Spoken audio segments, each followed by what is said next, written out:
Hey YouTube, MogulCon here with a quick little video about how to deal with the zoo meta. So in this game, I was the mid player, right? So this is from the perspective of mid player because a lot of times against these zoo metas, there's not a lot of mids that can really compete. If you know what I mean? Like, there's not a lot that you can do as a mid player with the traditional heroes to kind of counteract these heroes. It's very hard, and a lot of times you run into the problem of, like, you have no idea what to pick, but you're really confident on this hero. You pick this hero that you're super confident on, and you still get rolled over because you're against zoo meta, and there's literally nothing you can do. For those of you who don't know, zoo meta is characterized as making a lot of summons, essentially.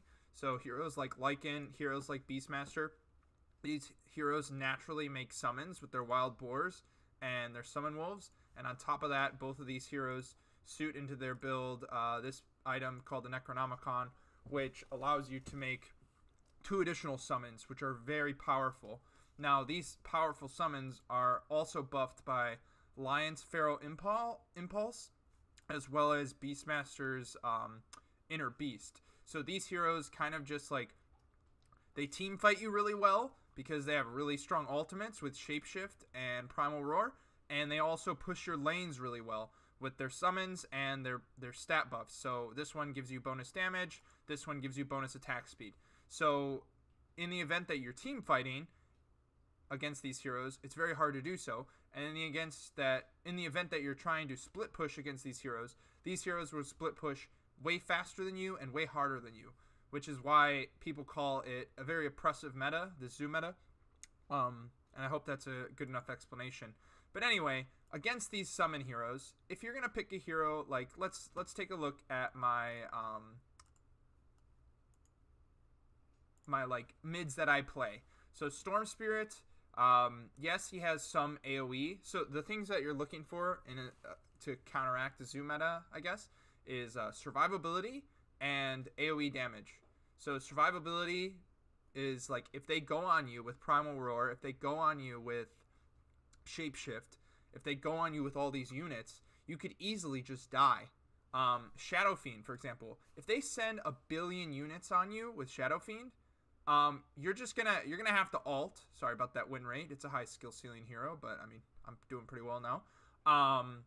But if they run at you with like all their summons while you're playing Shadow Fiend, your option is to ult or TP out. You have 2 options. There's nothing you could do as a Shadow Fiend against zoo meta, because they're just gonna run at you with summons. And maybe you'll live, but maybe they'll just, like, see that you're ulting and back off because they run really fast with the Shapeshift ability. Or heroes like DP, they can just, like, you know, your spirits are very strong, but against a lot of units, your spirits aren't that strong because they're not hitting the units that you need them to hit. Like Queen of Pain, all these heroes, basically, all these heroes would struggle against the zoo meta. The only one I could think of would be, like, Troll Warlord, because you have Whirling Axes, which gives you evasion. But basically what I'm trying to get at here is none of my conventional heroes that I enjoy playing or consider myself good at would do shit against these heroes. And if they were to work against these heroes, they wouldn't do enough. They would not do enough to sort of win us the game. So my selection this game was Tidehunter mid. And I can show you some of the strengths of that right now. Okay, so when you're playing against zoo meta, they follow a formula, right? What do they do best? Like I said, they team fight really well, and they push your buildings really well. So their formula is to push your buildings very fast and accumulate a net worth advantage so that when they enter the mid game, they're not only up more gold because they have all your towers and whatnot, they're also advantaged to win the game because their map is, like, they're on your side of the map, basically. And the more structures you lose, the further they can push into your area and take up a lot of your resources and whatnot. So their formula this game, they took tier 1 top, they took tier 1 bottom. Normally you take tier 1 mid, but it's very challenging against my Tidehunter because basically what I'm doing is I'm sitting in front of the building, I'm blocking 54 damage from all sources, and I'm reducing damage by 60% from all sources. So if they send their wolves at me, if they send their necrobooks at me, if they send their boars at me, worst case scenario, I lose my mana. Actually, worst case scenario, I die. But what happens a lot this game is I lose my mana to the mana burn, which is sad. But it's very hard for them to kill me. And as we see here, they're following that formula. They're pushing mid when they really can't push mid because there's against very good counters to their strat. They're against a Mars and they're against a Tidehunter. So they get a little cocky here. Mars lands a great arena and spears them. Cool.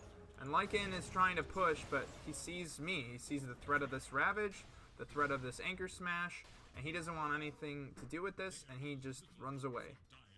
Now, if we fast, this is at 14 minutes, right? So what are they going to do a minute from now? So one of the problems with picking a hero like Tidehunter against Zoo meta is they burn your mana ridiculously fast. I thought I would have enough mana regen with Soul Ring and Bottle, and I have the 1.5, and I have the 1.75 from the talent. So I have 5 mana regen a second, and it's still not enough to suffice the mana burn, the use of my spells, all that shit. So what is Lycan doing? Lycan's pushing mid. Okay, here I come, Lycan.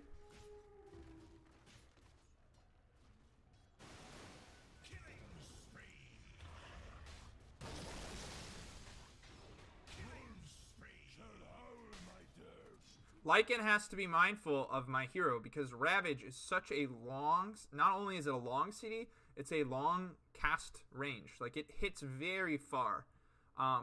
So he can't really just push my buildings because I'm just going to kill him, so to speak.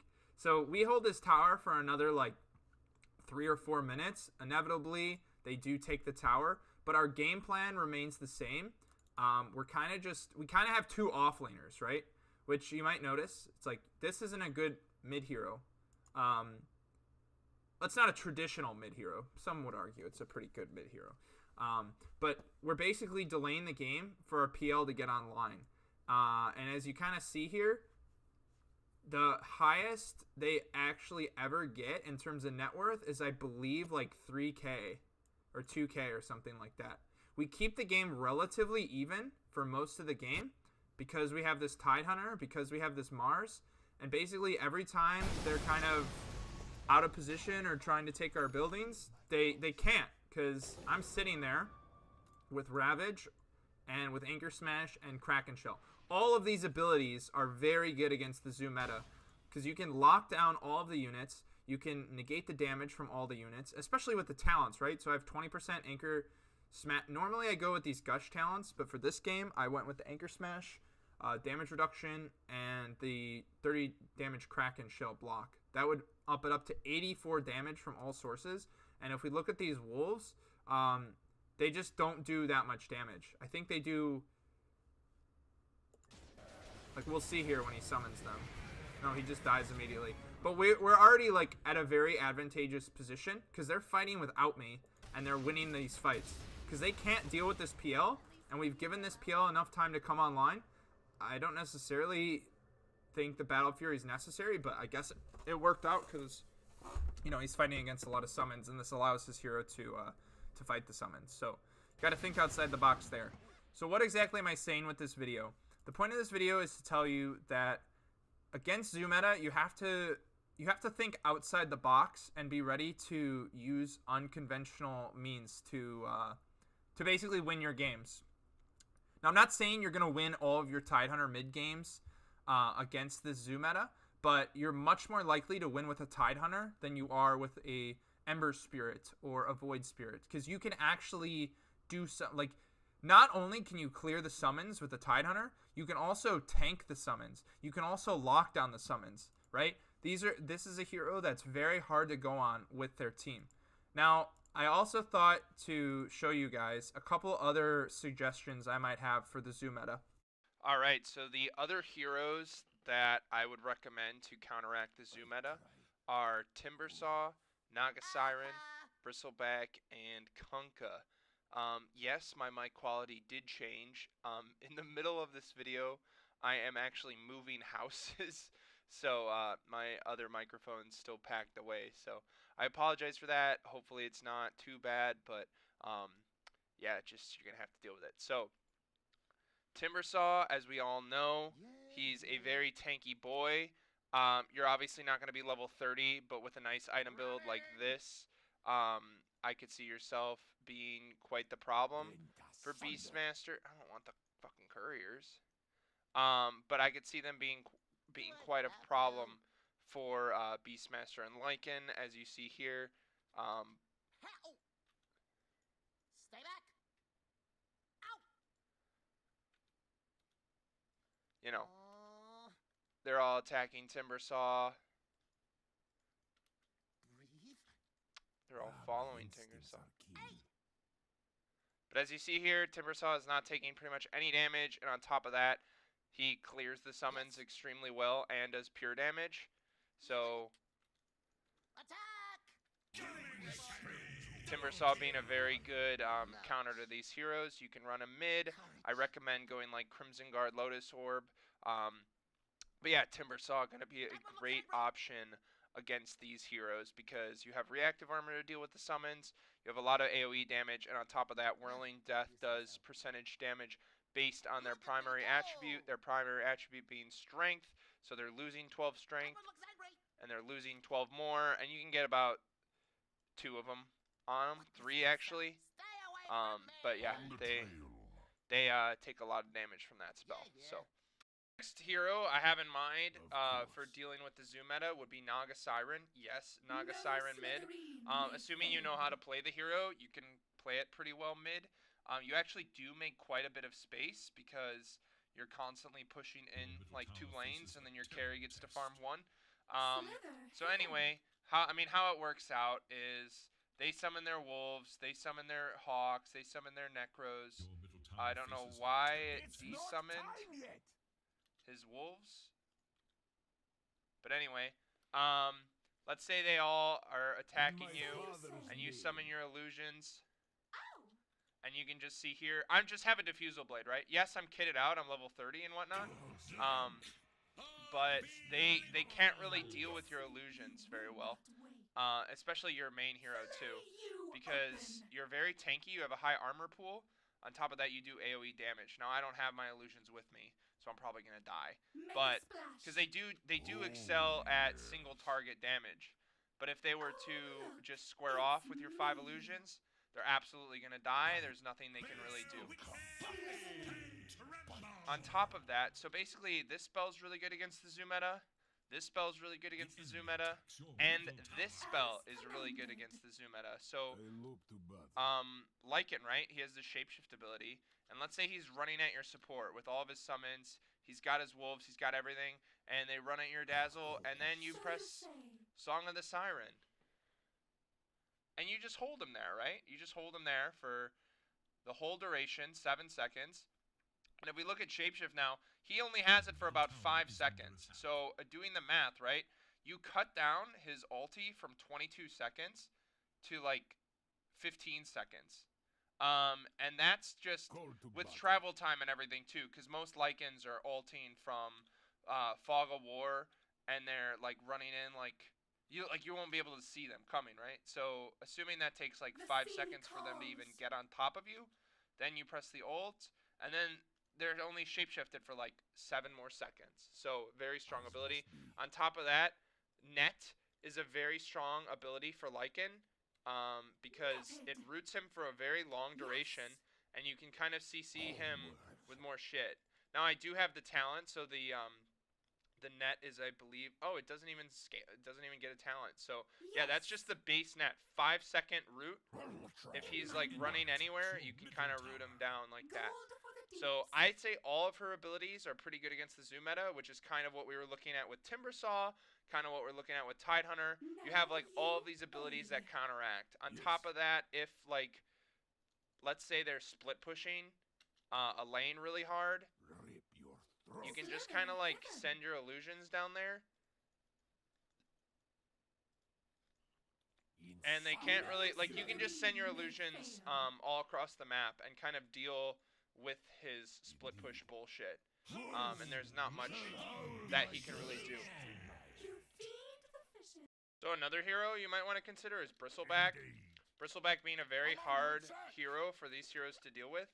No, you won't really have these items, but you can kind of just plant yourself in front of a tower and face them. The only way they can really work around this is by getting in front of you, but Bristleback actually has the highest turn rate, one of the highest turn rates in the game, just based off of his kit.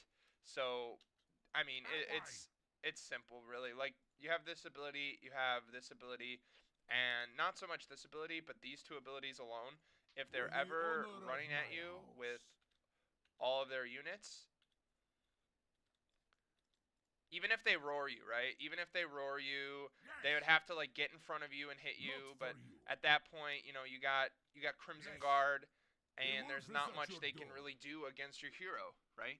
Because you're a Bristleback and you're negating 40% of damage, plus you have like additional armor and whatnot on these items. And on top of that, you're mashing W the whole time. So Bristleback, a very good hero against the Zoo meta for sure, and I would definitely consider running him mid as well. So the last hero I think would be very good against the Zoo meta, and this one I recommend if you're playing like Archon, Guardian. I don't know what bracket you're really playing in, but people will probably, if they're anything below. Even in Divine, guys, like, if you play Naga mid, and even if you have good reason to, people will probably flame you. So, basically, Kanka is very simple. You just kind of, like, press W on the summons and kind of kill them all. Now, granted, you're not going to have these items, but, like, they're not going to both, like, they might both have Necro books or whatever, but, you're basically able to hold the towers very well because of the ability to, you know, cleave. On top of that, with Lycan's ult, like I said, it's very hard to lock down, but if you hit X and you hit your combo on him, I can't really do both, but it's hard for me to move him around and whatnot. But yeah, like you can lock him down pretty hard, assuming you're like, no matter where he moves, you're able to lock down his hero. So you're able to kill the summons, and on top of that, you're able to lock down the summons. On top of that, you have the ability to boat, which will negate damage, damage delay, I guess, by 40% for 10 seconds, basically. So, like, let's say that your Dazzle is getting gone on or whatever. So your boy Dazzle's getting gone on whenever he decides to spawn. This will be... I can't have him level 1, because that will be a bad example. But let's say he's like level 10 and he has like, I don't know, mana boots and a glimmer cape or whatever. And like, they want to go on the Dazzle, right? So they press their wolves, they press their necros, and they're all attacking Dazzle. I'm going to throw the boat, and Dazzle's going to get this rum buff, which will... Bad example, but basically it helps your team to to be able to survive for an extra, like, 10 seconds or whatever. That damage delay is very strong. You're able to clear the summons, you're able to lock them down as well, so... Kanka, very solid hero against the Zoo meta. So hopefully that was pretty informative. I didn't really go over Tidehunter like in a demo because you know, we just looked at it. I don't know why this is bugged, but I'm under attack. jeez Louise, my game won't shut up. So yeah, we went over Timbersaw. And like the methodology here is that all of these heroes, they don't just have one good spell against them. They're all survivable against it. They all have AoE damage, and they all have some sort of they don't all have some sort of lockdown. But like with Naga, Tidehunter, Kanka, these heroes have lockdown that will allow your team to sort of kill the heroes as well. But with like Bristleback and Timbersaw, you kind of just like sit there and tank up, you know. Same thing with like Tidehunter. Kanka is a little different. You're not gonna want to just sit there under the tower, and you kind of want to play a little safer. But you get the idea, right? All of these heroes I would definitely recommend over your traditional mids, because these traditional mids, they really won't do much against the zoo meta. So hopefully this has been informative, and hopefully you guys try some of this shit out. So good luck in your pubs. Thank you.